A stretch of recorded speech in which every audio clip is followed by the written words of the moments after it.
پھر روزے کی حالت میں پڑھا گیا قرآن سفارش کرے گا، اس لیے روزے کی حالت میں بھی پڑھیں، رات کی تراویح تو ہے ہی، دن کو بھی پڑھیں، روزے کی حالت میں پڑھنا اگلا پوائنٹ، ٹھیک۔ رسول اللہ صلی اللہ علیہ وسلم نے فرمایا قیامت کے دن قرآن ایسے مرد کی شکل میں آئے گا جس کا رنگ اڑا ہوا ہوگا، اپنے پڑھنے والے سے کہے گا میں وہی ہوں جس نے تجھے رات کو بیدار رکھا اور دن کو پیاسا رکھا، کیونکہ پڑھنے اور بولنے سے پیاس لگتی ہے، تو جب اونچا بول کے پڑھیں گے تو پیاس لگے گی، تو اس وقت سوچے کہ اچھا یہ میرا ساتھی ہوگا، قیامت کے دن مجھ سے ملاقات کرے گا اور کہے گا میں نے تجھے دن میں پیاسا رکھا۔ رسول اللہ صلی اللہ علیہ وسلم نے فرمایا، اور سلسلہ صحیحہ کی حدیث ہے، قرآن روز قیامت ایسے آدمی کے روپ میں آئے گا جس کا رنگ اڑا ہوا ہوگا، اور اپنے ساتھی سے پوچھے گا کیا تو مجھے پہچانتا ہے؟ پھر قرآن اپنا تعارف پیش کرتے ہوئے کہے گا میں وہی ہوں جو تجھے راتوں کو بیدار اور دوپہروں کو پیاسا رکھتا تھا، یعنی پڑھ پڑھ کے تم تھک جاتے تھے۔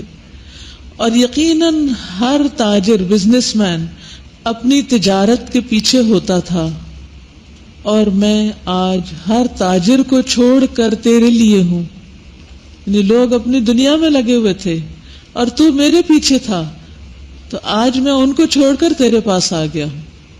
جو جس کو دوست بنائے گا، جو جس سے محبت کرے گا، قیامت کے دن اسی کے ساتھ اٹھایا جائے گا۔ میں آج ہر تاجر کو چھوڑ کر تیرے لیے ہوں، پھر اسے دائیں ہاتھ میں بادشاہت اور بائیں ہاتھ میں ہمیشگی دے دی جائے گی، یعنی لیو فار ایور۔ اس کے سر پر وقار کا تاج رکھا جائے گا، اس کے والدین کو 2 عمدہ پوشاکیں پہنائی جائیں گی، وہ اتنی قیمتی ہوں گی کہ دنیا اور مافیہ کی قیمت اس کا مقابلہ نہیں کر سکتی۔ وہ کہیں گے اے ہمارے رب یہ ہمارے لیے کہاں سے، یعنی اتنا اعزاز، یہ تاج اور یہ کپڑے اور یہ لباس، یہ سب کچھ کہاں سے؟ تو کہا جائے گا اپنے بیٹے کو قرآن سکھانے کی وجہ سے۔ صاحب قرآن کو روز قیامت کہا جائے گا پڑھتا جا اور جنت کے درجے چڑھتا جا، اور اس طرح ٹھہر ٹھہر کر پڑھ جس طرح تو دنیا میں ٹھہر ٹھہر کر پڑھتا تھا، بس تیرا مقام وہ ہوگا جہاں تیری آخری آیت کی تلاوت ختم ہوگی۔ تو اس لیے اپنی زندگی میں خود بھی اور اپنے بچوں کے لیے بھی قرآن کے سیکھنے کا خاص اہتمام اور دعائیں اور تڑپ اور شوق یہ سب کچھ رکھیں۔ جو والدین اپنے بچوں کو قرآن سکھا رہے ہیں اس راستے میں بہت سی مشکلات بھی آتی ہیں، ان سے گھبرائیں نہیں اور اس پر ثابت قدمی کے ساتھ چلتے رہیں، یعنی اپنے اس پروگرام کو لے کے چلتے رہیں۔ قرآن مجید کی تلاوت صدقے کی طرح ہے، یعنی بعض اوقات ہمارے پاس مال نہیں ہوتا کہ ہم دے سکیں۔ نبی صلی اللہ علیہ وسلم نے فرمایا قرآن کو اونچی آواز سے پڑھنے والا ایسے جیسے کوئی دکھا کر صدقہ کرے، اور دکھا کر صدقہ کرنا منع نہیں ہے اگر نیت اللہ کے لیے ہو، اور دھیمی آواز سے پڑھنے والا ایسے جیسے کوئی چھپا کر صدقہ کرے۔ پھر قرآن کا پڑھنا زمین و آسمان میں تذکروں کا باعث ہے۔ آپ زمین پر قرآن پڑھ رہے ہیں اور آپ کا ذکر آسمان میں ہو رہا ہے۔ سب کو شوق ہوتا ہے کوئی ہمیں یاد کرے، تو اگر آسمان والے آپ کو یاد کریں تو کیا راضی ہیں اس پر؟ صرف لکھنے پہ راضی ہیں اس وقت، تو ہر چیز لکھنے کی ضرورت نہیں ہے۔ اس میں جو کتاب ہے آپ کے پاس، اس میں کچھ حدیثیں ہوں گی، کچھ نہیں بھی ہوں گی تو کوئی بات نہیں، لیکن جو کرنے کے کام ہے بس وہ لکھتے جائیں۔ ایسا نہ ہو ہر چیز لکھیں اور پھر کریں کچھ بھی نہ۔ ابو سعید خدری کہتے ہیں کہ ان کے پاس ایک آدمی آیا اور کہنے لگا مجھے کوئی وصیت کیجیے۔ انہوں نے کہا کہ تو نے مجھ سے وہی سوال کیا ہے جو میں نے نبی صلی اللہ علیہ وسلم سے کیا تھا۔ آپ نے فرمایا میں تجھے اللہ کے تقوی کی وصیت کرتا ہوں، کیونکہ وہ ہر نیکی کی جڑ ہے۔ نیز جہاد کا اہتمام کرو کیونکہ وہ اسلام کی رہبانیت ہے، اور اللہ تعالیٰ کے ذکر اور قرآن مجید کی تلاوت کا التزام کرو، یعنی لازم پکڑو اس کو۔ کس کو؟ اللہ کے ذکر اور قرآن کی تلاوت کو، کیونکہ یہ چیزیں آسمانوں میں تیری زندگی اور زمین میں تیرے تذکروں کا باعث ہیں۔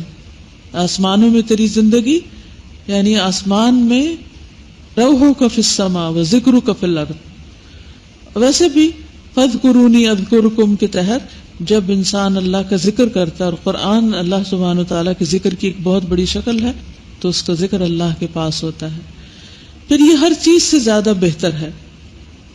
اور یہ حدیث مجھے بہت زیادہ پسند ہے، حضرت عقبہ بن عامر کی۔ کس کس کو آتی؟ اونٹنیوں والی؟ چلیے سنا دیتی ہوں۔ عقبہ بن عامر کہتے ہیں، یہ اصحاب صفہ میں سے تھے، کہ رسول اللہ صلی اللہ علیہ وسلم اس حال میں تشریف لائے کہ ہم اہل صفہ میں سے تھے۔ آپ نے فرمایا، کیا تم میں سے کوئی یہ پسند کرتا ہے کہ وہ روزانہ صبح بطحان کی طرف یا عقیق کی طرف جائے؟ یہ دو وادیاں ہیں مدینہ کے قریب جہاں اونٹ بکا کرتے تھے، اور وہاں سے بغیر کسی گناہ اور بغیر کسی قطع رحمی کے دو بڑے بڑے کوہان والی اونٹنیاں لے، یعنی اونچے اونچے ہمپس ہوں ان کے، موٹی تازی بہت اسٹرانگ قسم کی، مفت میں لے آئے وہاں سے، یعنی کسی کی لوٹ کے نہ لائے، کسی کی چھین کے نہ لائے، بلکہ ویسے ہی اس کو دے دی جائے۔ ہم نے عرض کیا، اللہ کے رسول صلی اللہ علیہ وسلم، ہم سب اس کو پسند کرتے ہیں۔ تو آپ نے فرمایا، کیا تم میں سے کوئی صبح مسجد کی طرف نہیں جاتا کہ وہ اللہ عز و جل کی کتاب کی 2 آیتیں خود سیکھے یا سکھائے؟ دونوں چیزیں ہیں، 2 آیتیں خود سیکھے یا سکھائے۔ تو سیکھنا بھی ہے اور سکھانا بھی ہے، پڑھنا بھی ہے اور پڑھانا بھی ہے، ٹھیک ہے؟ کرنے کے کاموں میں لسٹ لگا لیجیے نا۔ تو کوئی نہ کوئی رمضان میں ایسا شخص ڈھونڈے جو تڑپ رہا ہو کہ اس کی تجوید ٹھیک نہیں یا اس کو ترجمہ سیکھنا ہے، تو آپ اس کی مدد کیجیے یا کسی کے ساتھ ترجمے کی دہرائی کیجیے۔ دورہ قرآن اپنی جگہ ہے، لیکن اس کے علاوہ خود سن کر پھر چاہے آپ ہاسٹل میں تو کسی کو بڈی بنا لیجیے، جن کی تجوید بہتر ہے وہ دوسروں کو سکھانے کے لیے تھوڑا سا وقت نکالیں، بس روز کی 2 آیتیں ہی کر لیں، یہ اس کے لیے 2 اونٹنیوں سے بہتر ہے، اور 3 سے بہتر ہے، اور 4 سے بہتر ہے۔ اسی طرح ان آیتوں کی تعداد اونٹنیوں کی تعداد سے بہتر ہے، جتنی آیتیں سکھائیں گے اتنی ہی اونٹنیاں ملتی جائیں گی۔ آج کے دور میں اونٹنی کا نعم البدل کیا ہے؟ مرسیڈیز ہو سکتی ہے مثلاً، لیکن مرسیڈیز تو استعمال سے پرانی ہو جاتی ہے، اور اونٹنی بڑے ہو کر بچے دینے لگتی ہے، تو وہ زیادہ نفع مند سودا ہے، یعنی جو نفع بڑھتا ہی چلا جاتا ہے۔ سوچئے اس وقت زندگی میں کون سی چیز لینے کا شوق ہے آپ کو؟ کوئی ہیرے کی انگوٹھی یا گولڈ کا سیٹ، یا کوئی اور آپ کی خواہش ہے اچھی سی گاڑی یا کچھ بھی، کیونکہ ہر انسان کی کچھ نہ کچھ ایسی خواہشات ہوتی ہیں۔ کوئی بھی ایسی خواہش جو آپ کو تنگ کرتی ہے، اس پر اس کو رکھ لیجئے کہ مجھے اس کی بجائے یہ چاہیے۔ پھر قرآن پڑھنے والا قابل رشک ہے۔ رسول اللہ صلی اللہ علیہ وسلم نے فرمایا، رشک تو بس 2 ہی آدمیوں پر ہونا چاہیے، ایک اس آدمی پر جسے اللہ نے قرآن کا علم دیا اور وہ رات دن اس کی تلاوت کرتا رہتا ہے، اور دوسرا وہ جسے اللہ نے مال دیا اور وہ اسے حق کی راہ میں لٹاتا رہتا ہے دن رات۔ اچھا، اب ایک اور چیز یہ ہے کہ امیجن کیجئے کہ ہم سب اس وقت ایک بہت بڑے میدان میں کھڑے ہیں، وسیع میدان میں، اور اس طرح کھڑے ہیں جیسے ریس لگانے والے کھڑے ہوتے ہیں۔ کبھی دیکھا کسی کو ریس لگاتے ہوئے؟ چھوٹے چھوٹے بچے گھر میں لگا رہے ہوتے ہیں، وہ پھر ایک دوسرے بہن بھائیوں کا مقابلہ ہوتا ہے، تو جب وسل بجتی ہے تو پھر کیا ہوتا ہے؟ سب بھاگنے لگتے ہیں، اور پھر ان میں سے کوئی سب سے آگے نکل جاتا ہے۔ رمضان شروع ہوتے ہی آپ سب کی قرآن کے متعلق ایک ریس لگنے والی ہے، تو فاستبقوا الخیرات۔ قیامت کے دن پتہ چلے گا کہ سب سے آگے کون تھا، نمبر 1 کون نکلا۔ تو اس لیے خاموشی کے ساتھ مقابلہ کرنا ہے اپنے آس پاس والوں کا کہ انہوں نے کتنا پڑھ لیا، یہ پڑھ رہا ہے، میں کیوں فارغ بیٹھی ہوں، میں کیوں اپنا وقت ضائع کر رہی ہوں، مجھے بھی پڑھنا ہے، ٹھیک ہے۔ قرآن پڑھنے والا ارذل العمر کی طرف نہیں لوٹایا جاتا۔ ابن عباس سے مروی ہے کہ جو قرآن پڑھتا ہے وہ ردی عمر کی طرف نہیں لوٹایا جاتا، اسی لیے اللہ تعالیٰ کا فرمان ہے، پھر ہم نے اس کو پسترین حالت کی طرف پلٹا دیا سوائے ان لوگوں کے جو ایمان لائے۔ فرمایا اس کا معنی ہے قال الذین قرأوا القرآن، وہ لوگ جنہوں نے قرآن کو پڑھا۔ اسی لیے آپ دیکھیں کہ جو بزرگ قرآن پڑھتے رہتے ہیں بعض اوقات آخری عمر تک ان کی نظر کام کر رہی ہوتی، بڑے بڑے لفظوں والے قرآن لے کر اس کو پڑھ رہے ہوتے ہیں، اور سارا سارا دن پڑھ رہے ہوتے ہیں، میموری بھی شارپ ہوتی، صحت بھی اچھی ہوتی۔ ابو موسیٰ اشعری سے روایت ہے کہ رسول اللہ صلی اللہ علیہ وسلم نے فرمایا، اس مومن کی مثال جو قرآن کی تلاوت کرتا ہے، نارنگی کسی ہے، نارنگی اورنج کہہ لیجیے چلے، اس کی خوشبو بھی عمدہ ہے، اس کا ذائقہ بھی خوشگوار ہے، اور اس مومن کی مثال جو قرآن کی تلاوت نہیں کرتا، کھجور کسی ہے جس کی خوشبو نہیں ہوتی، ذائقہ میٹھا ہوتا ہے۔ اس منافق کی مثال جو قرآن کی تلاوت کرتا، نیازبو جیسی، جس کی خوشبو اچھی ہے، ذائقہ کڑوا ہے۔ اور منافق کی مثال جو قرآن نہیں پڑھتا، اندرائن کی طرح ہے، تمے کی طرح، جس کی خوشبو بھی نہیں ہوتی اور ذائقہ بھی کڑوا ہوتا ہے۔ تو کچھ لوگ کڑوے ہیں، ان کے رویے بھی کڑوے ہیں، ان کے اندر بھی کڑواہٹ ہے، مزریبل ہے، اور کچھ لوگ وہ اندر سے ٹھیک ہیں لیکن باہر سے ٹھیک نہیں، یعنی 4 سچویشن ہیں۔ اب آپ خود اپنے آپ کو رکھ لیجئے کہ آپ کون ہیں ان میں سے۔ پھر قرآن گھروں میں برکت کا ذریعہ ہے۔ ابو ہریرہ کہا کرتے تھے کہ قرآن پڑھنے کی وجہ سے گھر اپنے رہنے والوں کے لیے کھلا ہو جاتا ہے، اس میں فرشتے حاضر ہوتے ہیں، شیطان اس گھر کو چھوڑ دیتے ہیں، اس کی خیر و برکت بڑھ جاتی ہے۔ اور قرآن نہ پڑھنے کی وجہ سے گھر اپنے رہنے والوں کے لیے تنگ ہو جاتا ہے، اس میں فرشتے اس کو چھوڑ دیتے ہیں، شیطان اس میں بسیرا کر لیتے ہیں، اس کی خیر و برکت کم ہو جاتی۔ پھر قرآن پڑھنے سے سکینت اترتی ہے، سکون چاہیے، قرآن پڑھیے۔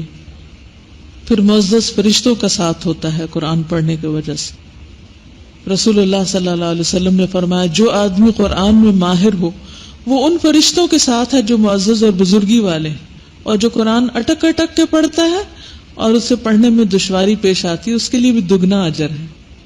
پھر قرآن کا پڑھنا عذاب قبر سے حفاظت کا ذریعہ ہے۔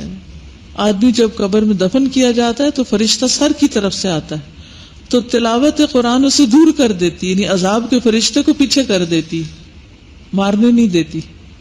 لیکن جس نے قرآن ہی نہ پڑھا تو اس کے لیے کون آئے گا وہاں؟ جب فرشتہ سامنے سے آتا ہے تو صدقہ اسے دھکیل دیتا ہے، جب پاؤں کی طرف سے آتا ہے تو مسجد کی طرف سے چل کے جانا اس کو دور کر دیتا ہے۔ پھر قیامت کے دن سایہ بھی ہوگا، خاص طور پر سورۃ البقرہ اور آل عمران پڑھنے والے کے لیے وہ 2 بادل یا سائبان یا اڑتے پرندوں کی 2 قطاریں ہوں گی جو اپنے پڑھنے والوں کے لیے جھگڑا کریں گی، سفارش کریں گی۔ آپ نے فرمایا قرآن کی تلاوت کرو، بلا شبہ قیامت کے دن یہ اپنے ساتھیوں کی سفارش کرتا ہوا آئے گا۔ کس بات کی سفارش؟ کہ اس کو بخش دیا جائے، تو آپ کی بخشش کا ذریعہ بنے گا۔ آپ نے فرمایا قرآن سفارش کرے گا اور اس کی سفارش مانی جائے گی، وہ اپنے پڑھنے والوں کے حق میں بحث کرے گا، جھگڑے گا، اور اس کی تصدیق کی جائے گی، یعنی اس کی بات مان لی جائے گی۔ جس نے قرآن کو اپنے سامنے رکھا یہ اس کی رہنمائی جنت کی طرف کرے گا، ادھر آؤ، چلو یہ ادھر ہے جنت، چلو چلو جنت کی طرف چلو، وہ اس کو آگے آگے لے جائے گا۔ اور جس نے اس کو اپنی پیٹھ پیچھے رکھا، بھلا دیا، چھوڑ دیا، اگنور کیا، توجہ ہی نہیں کی، وہ اسے ہانک کر جہنم کی طرف لے جائے گا، اس کے پیچھے پیچھے چلے گا، چلو جہنم کی طرف۔ تو جیسے ہم دنیا میں قرآن کو رکھیں گے، اپنے آگے رکھیں گے یا پیچھے رکھیں گے، اس کے مطابق ہی قیامت کے دن قرآن آگے یا پیچھے ہوگا۔ اور پھر بلند درجات بھی اسی کی وجہ سے، پڑھتا جا اور چڑھتا جا، پھر انسان کو عزت کا تاج ملے گا، عزت کا جوڑا پہنایا جائے گا۔ تو اس لیے اس رمضان میں آپ نے دعا بھی کرنی، اور یہ ہے علم نافع، اور جو ہے نا ہم نے شروع میں دعا کی اللہم انی اسألک علما نافع، تو سب سے بہترین علم جو ہے وہ قرآن کا علم ہے۔ اس کی قدر کریں، اس کی ویلیو کو پہچانیں اور اس پر شکر ادا کریں اور تکبر میں مبتلا نہیں ہوں۔ تو اب تک جو پڑھا ہے اس کا مطلب کیا ہے، کرنا کیا ہے؟ کیونکہ مجھے دلچسپی ہے کرنے کے کام سے، عملاً متقبلاً سے۔ رمضان میں سب سے زیادہ ٹائم ہم نے قرآن کو دینا ہے، کیونکہ کچھ لوگ ان پڑھ ہوتے ہیں اس لیے نہیں پڑھ سکتے، کچھ لوگوں کے پاس مواقع نہیں ہوتے، کچھ لوگ غفلت کی وجہ سے نہیں پڑھتے، کچھ لوگ اس کو امپورٹنس نہیں دیتے، تو ڈیپینڈ کرتا ہے کہ کیوں نہیں پڑھتا۔ بہت سے لوگ حافظ قرآن ہوتے ہوئے بھی قرآن نہیں پڑھتے ہیں، ایسے لوگ جانتے ہیں ان کو، کتنی جی ہے، بہت سارے لوگ ایسے لوگوں کو جانتے ہیں۔ تو اگر آپ نے قرآن مجید کا کچھ حصہ بھی یاد کیا تھا، مثلاً 1 سپارہ، 2 سپارے، 3، کتنے لوگوں کو 1 پارہ آتا ہے حفظ کیا ہوا؟ کتنے لوگوں کو 2 آتے ہیں؟ کتنے لوگوں کو 3 آتے ہیں؟ کتنے لوگوں کو 4 آتے ہیں؟ کتنے لوگوں کو 5 آتے ہیں؟ الحمدللہ. تو آپ نے کیا کرنا ہے، اس رمضان میں ان کو ریوائز کر لیں، پکا کر لیں. ٹھیک ہے. پھر قیام اللیل میں تلاوت. اگر آپ کو زبانی آتا تو کوشش کریں زبانی پڑھنے کی، اگر زبانی نہیں آتا تو دیکھ کے مصحف پڑھ لیں. لیکن تراویح جو ہے وہ کل ہو اللہ پہ ختم نہیں ہو جانی چاہیے. نیت کر لیں کہ پورا ایک قرآن تراویح میں مکمل کرنا ہے انشاءاللہ. ٹھیک ہے. رسول اللہ صلی اللہ علیہ وسلم نے فرمایا روزہ اور قرآن قیامت کے دن بندے کے لیے سفارش کریں گے. روزہ کہے گا اے میرے رب، میں نے اس بندے کو کھانے پینے اور اپنی خواہش پوری کرنے سے روکے رکھا، لہٰذا اس کے بارے میں میری سفارش قبول فرما. قرآن کہے گا اے میرے رب، میں نے اس بندے کو رات کو سونے سے روکے رکھا، لہٰذا اس کے لیے میری سفارش قبول فرما. ذرا عام طور پر اگر آپ عشاء کی نماز کے بعد سو جاتے ہیں تو اب عشاء کی نماز کے بعد اگر پورا 1 سپارہ بھی سنتے ہیں یا 1.25 سپارہ سنتے ہیں تو 10-11 تقریباً بج جائیں گے. تو آپ کی نیند کم ہو جائے گی، رات کی لازمی کم ہوگی. ادھر صبح جلدی اٹھیں گے پھر کم ہو جائے گی. تو اس پر آپ گرمبل نہیں کریں، ناراض نہیں ہو، شکر ادا کریں کہ اللہ تیرا شکر ہے تیری خاطر جاگ رہے. دیکھیے جب دنیا میں ہمارا کوئی اہم کام ہوتا ہے، کوئی انسان بہت امپورٹنٹ ہوتا ہے جس سے ہمیں خوب باتیں کرنی ہوتی، تو رات کے وقت جاگنا کتنا پسند ہوتا ہے لوگوں کو. کوئی شادی بیاہ کا موقع ہو، کوئی پارٹی ہو، کوئی دور دراز سے لوگ آئے ہوں تو راتوں کو خاص طور پر جاگ کے باتیں کرتے ہیں. تو آپ سمجھے کہ یہ اللہ سے باتیں کرنے کا وقت آ گیا ہے انشاءاللہ. عبداللہ بن عباس کی ایک حدیث سے یہ پتہ چلتا ہے کہ دن کی نسبت رات کو پڑھنا زیادہ افضل ہے. یعنی اگر مقابلہ کیا جائے، ویسے تو دونوں وقت پڑھنا فائدہ مند ہے، کیونکہ آپ ہر رات جبریل کو سناتے تھے، اس لیے وہ کہتے ہیں کہ دن کی بجائے رات کو زیادہ پڑھیں. لیکن اب آپ پہ ڈپینڈ کرتا ہے کہ آپ کو پھر دن کو اسکول کالج جانا ہے، یہاں پڑھنے کے لیے آنا ہے، تو پھر وقت نہیں ہوتا. لیکن خاص طور پر طاق راتوں میں آپ نے یہ کرنا ہے. پھر انشاءاللہ آخری عشرے میں کچھ نہ کچھ آپ کو چھٹیاں مل جائیں گی، تو اس وقت پھر جب اور کام اور بھی کم ہو جائیں، ورنہ آپ تو خوش قسمت ہے، یہاں بھی قرآن پڑھتے سنتے رہیں گے، گھر جا کے بھی اسی کا سبق یاد کرنا ہے، تجوید، تلاوت، ترجمہ، تو ویسے ہی آپ تو اس کیٹیگری میں شامل ہو جاتے ہیں. لیکن اس سارے میں تھک کے رات کی تراویح نہیں جانی چاہیے. ٹھیک ہے. آپ صلی اللہ علیہ وسلم نے رمضان کے آخری عشرے کی 3 راتوں میں طویل قرات کے ساتھ تراویح کی جماعت بھی کرائی تھی، تو اس لیے جماعت سے پڑھنا زیادہ فائدہ مند ہے. اس میں آپ کے گھر والے بھی شریک تھے. ابو ہریرہ کہتے ہیں کہ رسول اللہ صلی اللہ علیہ وسلم لازم ٹھہرائے بغیر رمضان کے قیام کی ترغیب دیتے تھے. لازم کیوں نہیں؟ کیونکہ لوگوں کا اتنا شوق تھا کہ آپ کو ڈر تھا کہ امت پہ فرض نہ ہو جائے. پھر کوئی بیمار ہوتا ہے، کوئی مسافر ہوتا ہے، کوئی مجبور ہوتا ہے، پھر نہ پڑھ سکے تو گناہگار ہوگا. آپ فرماتے جس نے رمضان کا قیام ایمان کی حالت میں اور اجر طلب کرتے ہوئے کیا، من قام رمضان ایمانا واحتسابا غفر له ما تقدم من ذنبه، اس کے پچھلے سارے گناہ معاف کر دیے جائیں گے. اور رسول اللہ صلی اللہ علیہ وسلم کی وفات تک یہی معاملہ رہا. پھر حضرت ابو بکر کی خلافت اور عمر رضی اللہ تعالیٰ عنہ کی خلافت کے ابتدائی دور میں بھی اسی طرح معاملہ رہا.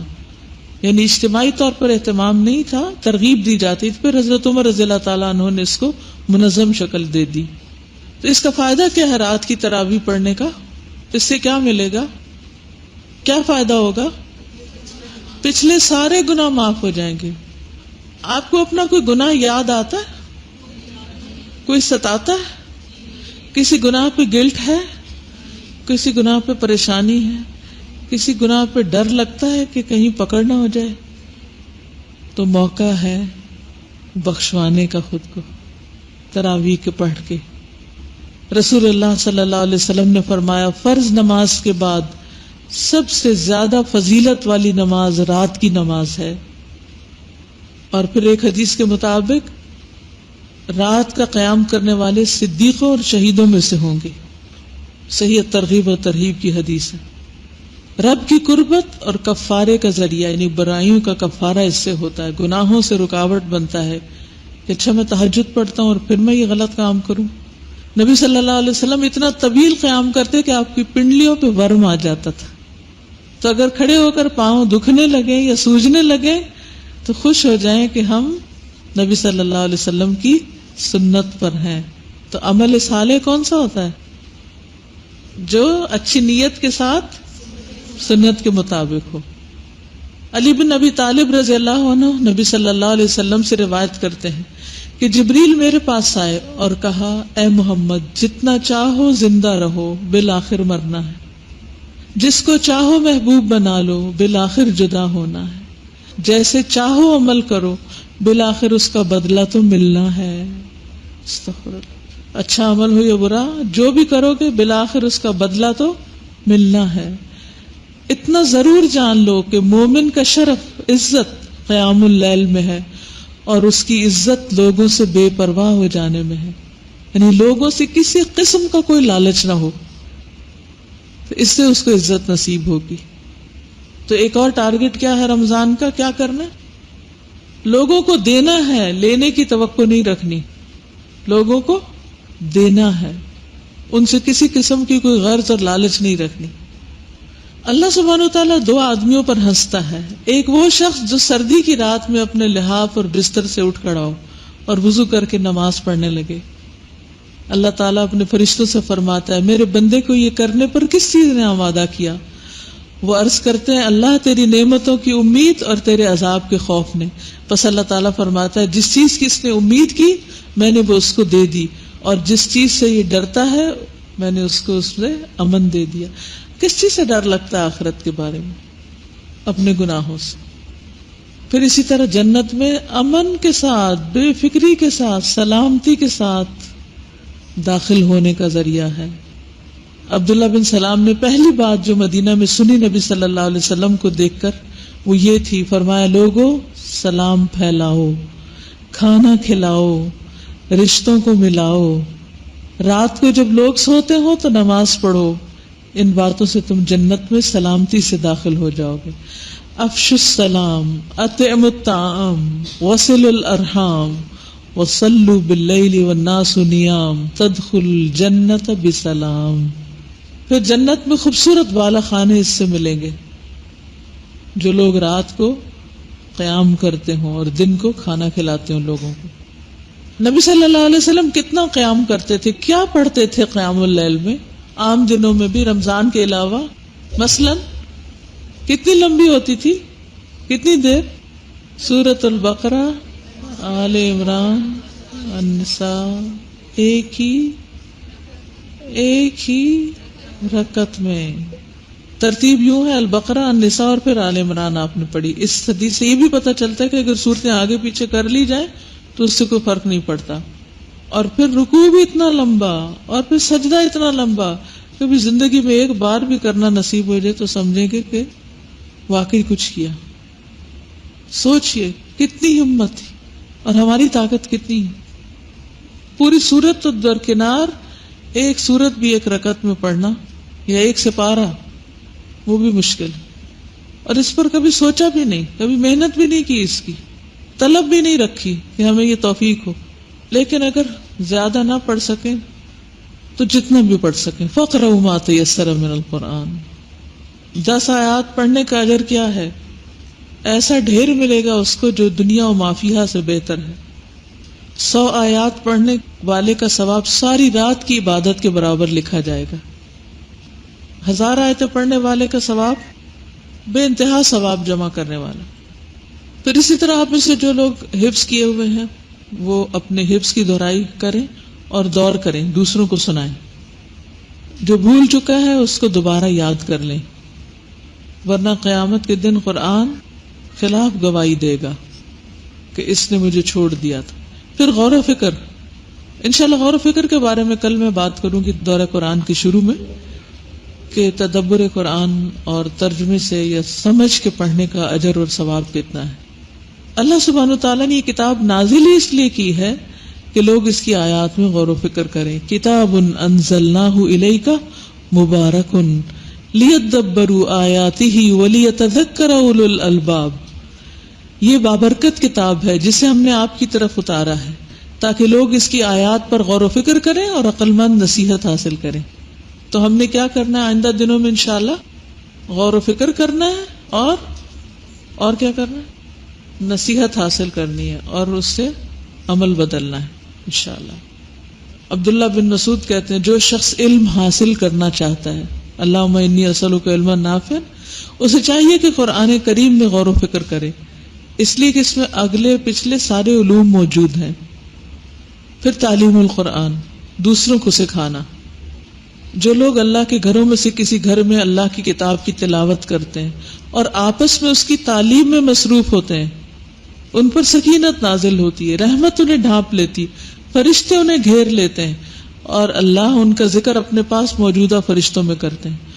تو کل جو مجلس انشاءاللہ ہوگی، یعنی دورہ قرآن کی ایک طرح سے تعلیم القرآن ہے، قرآن کی تعلیم دینا، اس کو سکھانا، سمجھانا۔ اس کا حق تو ادا نہیں ہو سکتا تھوڑے سے وقت میں، لیکن اس کے لیے کوشش ہے کہ کم از کم پورے قرآن سے ایک دفعہ ہم گزر جائیں، دہرائی ہو جائے، کیونکہ سب سے بہترین بابرکت وقت ہے رمضان کا انشاءاللہ۔ اور خیرکم من تعلم القرآن وعلمہ، بہترین ہے تم میں سے وہ لوگ جو سیکھتے ہیں قرآن اور سکھاتے ہیں۔ بعض اوقات ہم سمجھتے ہیں کہ صرف وہ بہترین ہے جو سکھاتے ہیں، وہ بھی بہترین ہے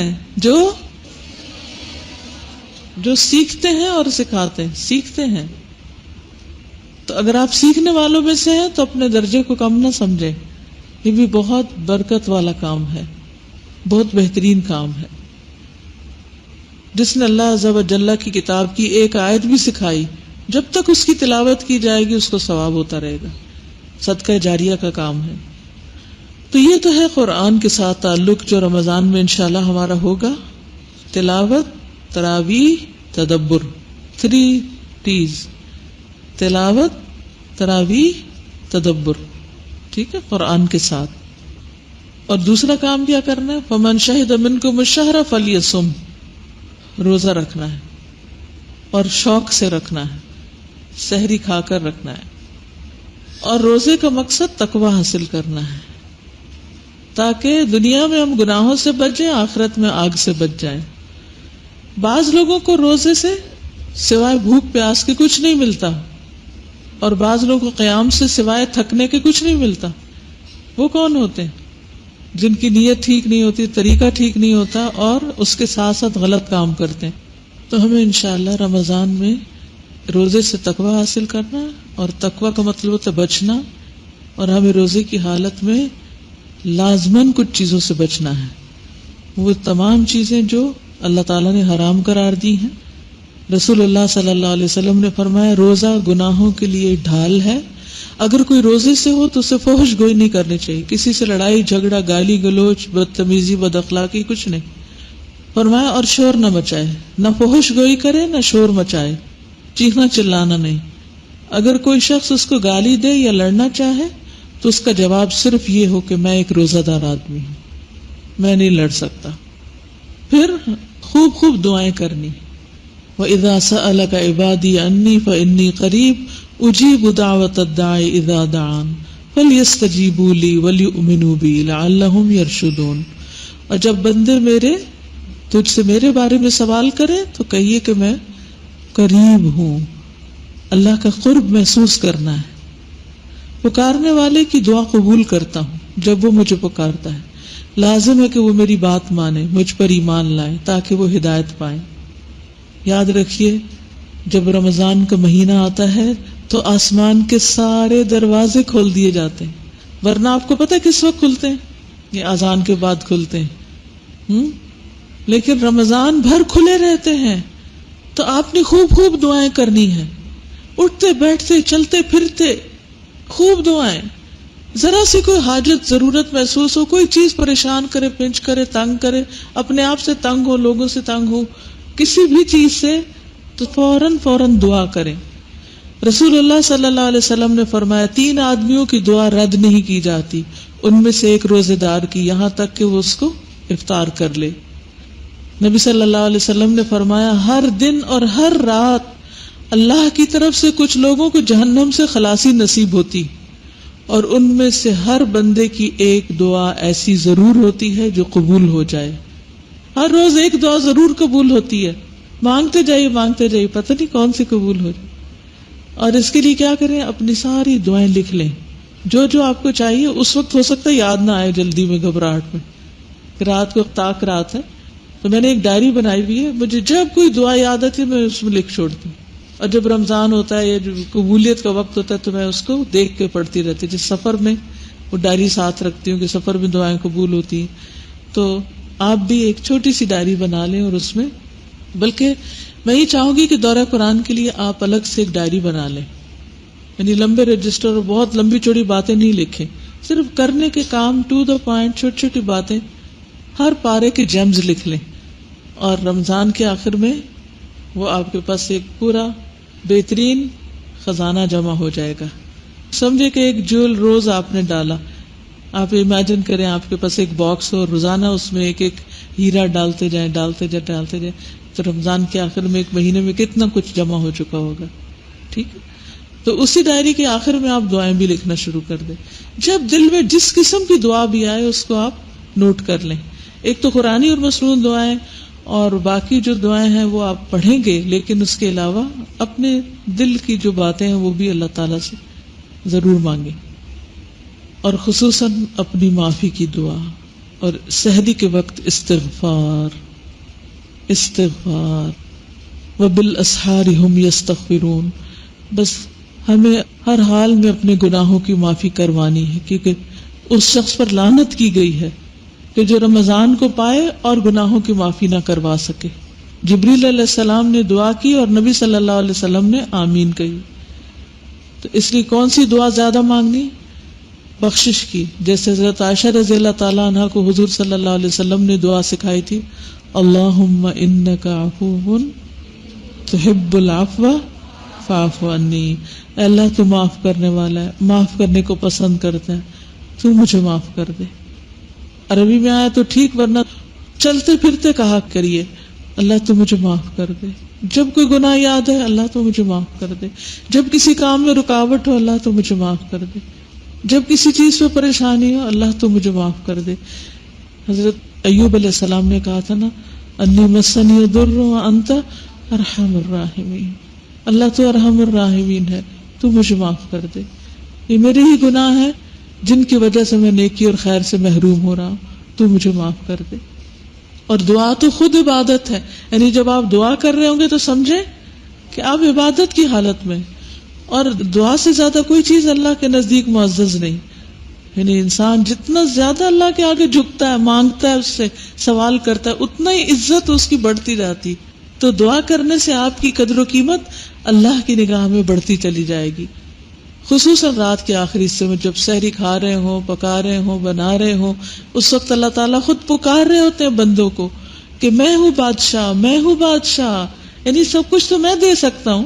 کون ہے جو مجھ سے دعا کرے کہ میں اسے قبول کر لوں؟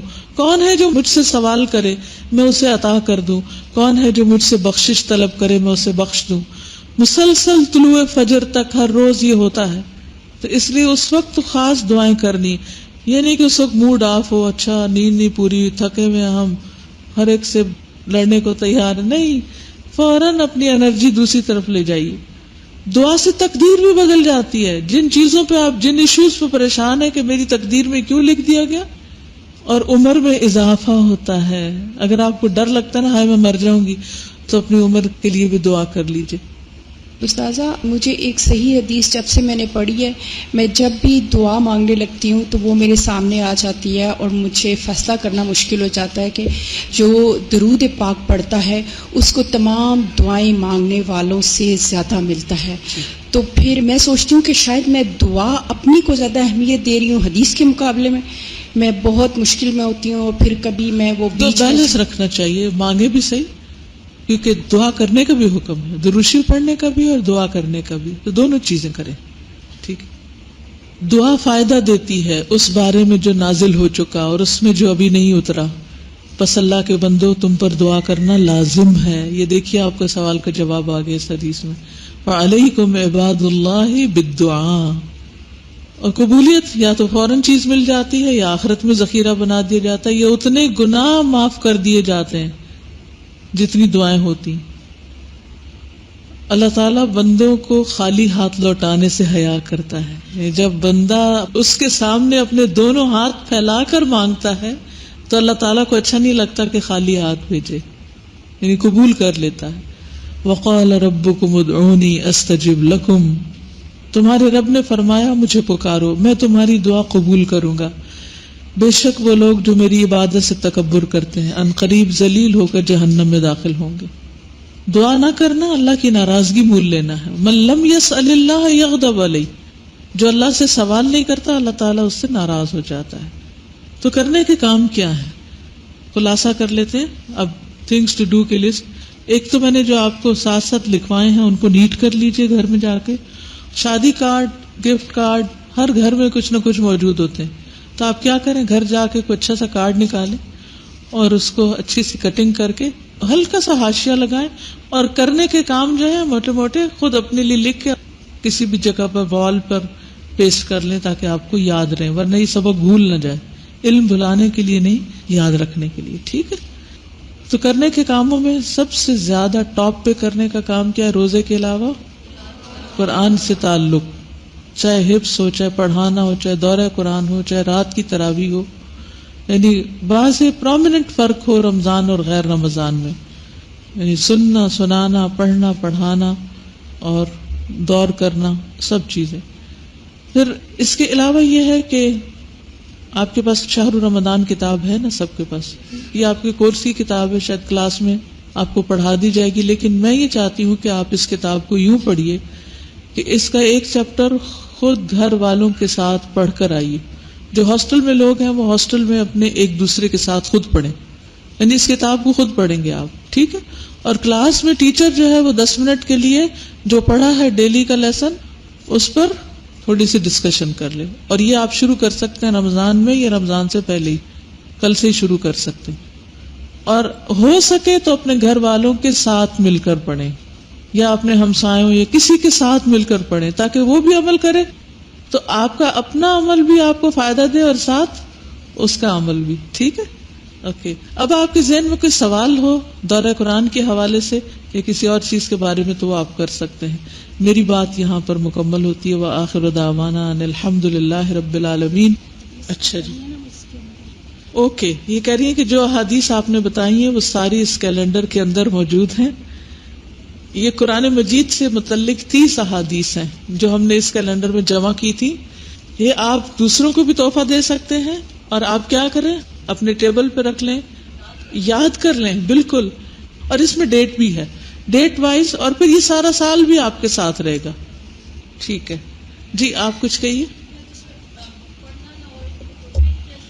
سنتے رہیں تاکہ راتوں میں جب خود تلاوت نہ کرنا ہو تو آپ قرآن مجید کھول لیں اور سنتے رہیں. اپنا اذکار، دعائیں، ذکر، تسبیح، استغفار، درود شریف سب کچھ پڑھ سکتے ہیں. ٹھیک ہے. سو کے نہیں گزارنے، جاگنا ضروری ہے. جی. وہ گھر میں بیٹھ کے سن لیں، مسجد میں نہ جائیں، سن لیں بیٹھ کے کسی قاری کی آواز میں انشاءاللہ. جی. کرتے تھے قرآن کا تو کیسے کرتے تھے جبکہ ان کے پاس چمڑے میں کچھ حصہ لکھا ہوتا تھا قرآن کا؟ وہ سب حافظ تھے. آپ کو پتہ صرف جنگ یمامہ میں کتنے لوگ شہید ہوئے تھے، کتنے حفاظ؟ 600. سارا جو اس کے علاوہ تھے. ہر شخص کچھ نہ کچھ حصہ ضرور یاد کرتا تھا. ٹھیک ہے. اندازہ کر لیں. اور ویسے بھی اگر ہم نفلی روزوں کا اہتمام شروع کر دیں، جو اسی کتاب کے آخر میں لکھے ہوئے ہیں کہ نفلی روزوں کا کیا کیا کرنا ہے. جو لوگ تو کلاس میں وہ تو کلاس میں پڑھیں، لیکن باقی سب کو بھی میں یہ چاہوں گی کہ اس کتاب کا ایک ایک چیپٹر روز صرف روزانہ کے مطالعے کے طور پر پڑھ کے اپنے آپ کا جائزہ لے لیں کہ ہم نے کیا کچھ کیا اور کیا کرنے والا ہے. استاذہ میرے لاسٹ ایئر سے جب میں نے قرآن پڑھا تو میرے دل میں ایک پلاننگ تھی جو کہ انکمپلیٹ تھی کہ میں ایک عمل کا چارٹ بناؤں کہ جو ایک چارٹ لگا ہوا ہو تو پورے قرآن کی وہ تمام چیزیں اوامر و نواہی ایٹ لیسٹ میرے سامنے ہوں. تو الحمدللہ یہ اب ہمیں اس میں موقع مل رہا ہے. ہمارے کچھ اسٹوڈنٹس تو اس سے واقف بھی ہیں، تو ایک خواہش کے طور پہ کہ اگر کوئی بھی اس کو کرنا چاہے تو جو چیزیں ہم لکھ کے ایک دوسرے کے اوپر تہ لگا دیتے ہیں وہ اکثر بند ہو کے رہ جاتی ہیں. تو اگر ہم اس کو کھول کے بنا لیں گے تو اس سے ہم جہاں بھی رکھیں گے تو ہمارے لیے صدقہ جاریہ. سارے قیمتی شادی کارڈ جو گھروں میں فالتو میں ضائع ہو رہے ہیں، ایسی چیزیں، ایسے پوسٹر، ایسے کاغذ خود اپنے طور پر ڈیزائن کر کے اپنی ایک وال بنا لیں جس میں ایسی سب چیزیں لگا سکیں. ٹھیک ہے جی. دورہ قرآن کے لیے بہتر ہے تیسیر القرآن لائیں. اگر وہ نہیں ہے تو کوئی بھی لے آئیں، کچھ بھی لے آئیں، میری طرف سے کوئی پابندی نہیں. ٹھیک ہے. یہ جو بک ابھی استاذہ نے بتائی ہے شہر رمضان، پہلے بھی میں نے پڑھی ہوئی تھی، لیکن ابھی رمضان کی وجہ سے اس کو پورے کو دہرایا ایک دفعہ. اور اس کے ساتھ ساتھ ایک اور بھی بکلیٹ ہے ہمارا خواتین اور رمضان. تو ان دونوں کو دہرانے سے اتنی ساری چیزیں الحمدللہ دوبارہ تازہ ہوئیں اور یاد دہانی ہوئی. اور ایک پمفلٹ بھی تھا ہمارا روزے کا مقصود، اور ایک اور ہے ڈوز اینڈ ڈونٹس بھی ہے، روزہ تقویٰ کے لیے، اور ایک اور ہے جس میں روزے میں کیا امور جائز ہے اور کیا ناجائز ہے. روزے کے احکام. جی.